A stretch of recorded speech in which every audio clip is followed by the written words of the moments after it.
সাদিয়ার প্রথম সন্তান মেয়ে। দ্বিতীয় সন্তান জন্মাবার আগে থেকেই সাদিয়া বান্ধবীদের বলে বেড়াচ্ছেন যে এবার তার ছেলে হবে।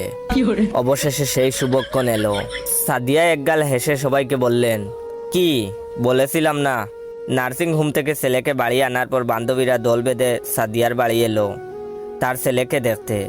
বিছানার উপর খাতা দিয়ে সুন্দর করে ঢাকা, ছেলে ঘুমাচ্ছে, শুধু মুখ আর দুটো হাত বাইরে। বান্ধবীরা বলাবলি করতে লাগলো। কেউ বলল, ছেলেটার মুখটা দেখছো, একদম বাবার মতো। কেউ বলল, চুল পুরাটাই বাবার মতো। আরেকজন বলল, হাতের গড়নটা দেখ, সেটাও বাবার মতো। এত কথাবার্তার শব্দে ছেলের ঘুম ভেঙে গেল।